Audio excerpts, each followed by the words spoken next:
masjidka Akram anigoo jooga oo runtii aad uga kurbaysan $39,000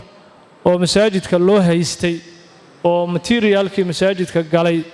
loogu taagnaa walaala albaabka ka soo galay wuxuu yiri imisa lagu leeyahay masaajidka waxa aanan halmaami karin runtii 4 qof oo runtii masaajidkan dowr weyn oo aan la halmaami karin ka soo qaatay qof waxa weeye waa gabadhii ugu horeysay oo labada boos oo masaajidku uu iska leeyahay markii horeba bixisay oo sadaqaysatay ayadoo waliba gabadhaasi aniga baraha bulshada inay ugu aragto mooyee weligeena anigu ma arkinin ayaduna imanaysan arkinin inay baraha bulshada ay iga maqasho mooyee waxay nagu aamintay maalkeedii hantideedii ilaahay dartii ayuu nagu aamintay labada boos waxaan doonayaa ay tiri in anigu masaajidka aan bilaabo bayd ilaahayna maragtaahay la iga dhiso ayaan doonahay labadii boos ay iibisay haddana dhagixii ugu horeeyay iyo asaaskii ugu horeeyay ee masaajidka lagu asaasayana gabadhu way bixisay maalmo ka bacdi ilaahay subxaanahu wa tacaala awoodiisa gabadhii way geeriyootay maalmo ka bacdi way geeriyootay waa lambaro ilaahay isugu aadinayay gabadha waa gabar ilaahay subxaanahu wa tacaala lambaradeeda ilaahay isku toosinayay ilaahay subxaanahu wa tacaala wuxuu cilmigiisa qadiimka ku ogaaday in ajalkeedii uu dhow yahay markaasaa ilaahay wuxuu ku khatimay guri ilaahay subxaanahu wa tacaala oo ilaahay lagu caabudayo inay waqafto ayaa ilaahay ku hanuuniyay subxaanahu wa tacaala waxaa sidaasoo kale mahad gaara aan u celinayaa sheekh la yidhaaho sheekh cabdullah oo isaguna ganacsado ah oo isaguna boos saddexaad masaajidka inoogu daray gabadha markii labada boos ay iibisay isagoo hanti badan aan haysanin oo nin iska xamaalata iska ah ayaa wixii uu runtii uu biilan lahaa ayuu wuxuu yidhi masaajidka waxaan ku darsanayaa hal boos ayaan ku darsanahay isagana ilaahay subxaanahu wa tacaala gurigiisa jannatulfirdows allaha ka dhigo waana xanuunsan yahay caafimaad taam ah ilaahay ha siiyo waxaa kaloo sidaasoo kale aan la halmaami karin masaajidku markii uu soo gaaray marxaladdii furitaanka waxaannu weynay qarashkii gogasha ama firaashka aannu ku dhigi lahayn waxaa isagana runtii u istaagay oo qaatay walaal isaguna dibadda maragtaahi jira oo isaguna runtii aan jeclayn magaciisa in baraha bulshada lala wadaago ayaa isagana firaashkan noo goglay oo intaas cibaado lagu cibaadaysanayo quraan lagu akhrisanayo oo lagu tukanayo oo culum iyo duruus lagu faafinayo ilaahay aanu rajaynayno in deeqiisa iyo dadkiisa iyo diinkiisaba ilaahay isagana uu ku barakeeyo waxaa kaloo sidaasoo kale aan u mahad celinaynaa oonan halmaami karin masaajidka waxaan baahinay inuu u baahan yahay mu'asasa cilmi ah oo dad culimo ah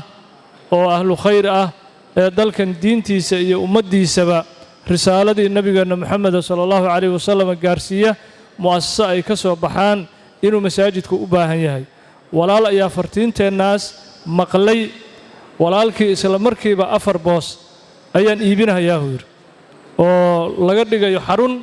diinka laga faafiyo 4tii boos waan iibinay waa mu'asasada iyaduna insha Allah tacaala walaaluhu inta badan ay arkeen wuxuu haddana walaalkaasi ku sii daray qarashka dhismahan aniga bixinayo yiri marka kuma jirin qarashka dhismaha qarashka la aruurinayo masaajidka buu ahay mooyee 95% walaalka isaguna 4 boos isaga dhisay qarashkana isaga bixiyay waxa cajiib ah inuu walaalkaasi yiri baraha bulshadana igama sheegi kartid xataa hal qof lama wadaagi kartid magaciiga ilaahay baan doonayaa inuu i ogaado qofna waji kama doonayo qofna magaciiga inuu maqlo kama doonayo ilaahay baan doonayaa inaan ilaahay subxaanahu wa tacaala oo agtiisa laygu xuso oo ilaahay subxaanahu wa tacaala kayd uu iga dhigo adduunyadana aan ku fakado aakhirana aan ku fakado marka walaalkaas isaguna ilaahay subxaanahu wa tacaala dad badan iyo diin badan iyo deeq badan allah ku irsaaqo waxaa kaloo sidaasoo kale aan u mahad celin maalin jimco ah oo saacadahan oo kale adiga 6 saac daqiiqado dhiman ay ahayd masjidka Akram anigoo jooga oo runtii aad uga kurbaysan $39,000 oo masaajidka loo haystay oo materialkii masaajidka galay loogu taagnaa walaala albaabka ka soo galay wuxuu yidhi imisaa lagu leeyahay masaajidka waxaan ku yidhi 39,000 ayaa lagu leeyahay jeebkiisuu furay 39,000 ayuu masaajidka Akram uu ku tiriyey markaasuu ii dhiibay markaasuu yidhi magaciigana ha sheegin marka dadka waxaa ku jira dad ilaahay subxaanahu wa tacaala quluubtooda ilaa xadkaas ilaahay subxaanahu wa tacaala ikhlaaskooda ilaa xadkaas ilaahay uu gaarsiiyey subxaanahu wa tacaala ma doonayaan in bulshadu ay ogaadaan ma doonayaan idaacadaha in magacooda lagu baahiyo ma doonayaan gidaarada masaajidka iyo gidaarada mu'asasada in magacooda uu ka soo muuqdo in magacooda loo bixiyo mu'asasada ma doonayaan waa ikhlaas meeshii ugu dambaysay dad gaaray weli wadaadka markuu 39,000 masaajidka uu ku soo bixinayo tirinayay waxaan ku yiri walaalkayow magaca xageesa nooga timid markaasuu yiri ma rabo xataa adiga inaad magaciiga ogaatid waana iska baxay jumcahana la tukaaniri horaa u sii tukanayaa يعني سان درامي wuxuu diidanaa xataa muuqaalkiisa maadaama magacii uu diiday in muuqaalkiisa dadka ku soo tukanaya masaajidka inaan tuso oo ninkaasa maragtaa masaajidkii kurbadii haysay ka fayday waxaan dareemay inuu xataa taa diidanaa wuxuu yiri horaan u sii tukanayaa marka mujtamacu waxay u baahan yihiin in khayrkana loo bilaabo khayrkaasina gacan ilaahay ka cabsanaysa oo aamin ah ay ku dhacdo ilaahayna subxaanahu wa tacaala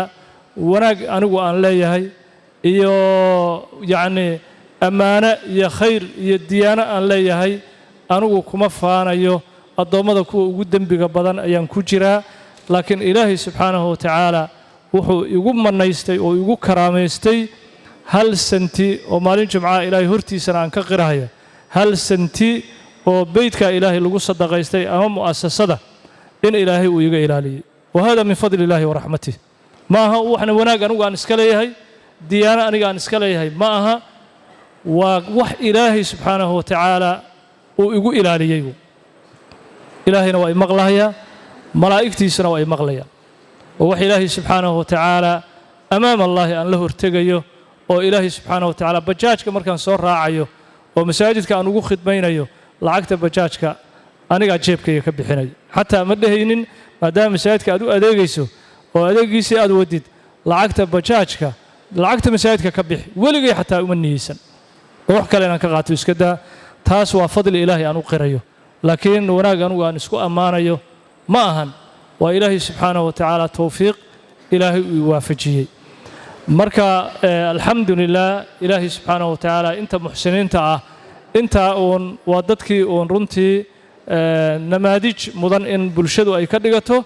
ama tusaale dad loo soo qaadan karo way laakiin inta masaajidkan ku bixiyay gacan yar iyo gacan weynba aad ay u fara badan yihiin oo soo taageeray dhammaantoodana waan u mahad celinaynaa ilaahay subxaanahu wa tacaala deeqooda iyo dadkooda iyo diinkoodaba ilaahay ha u barakeeyo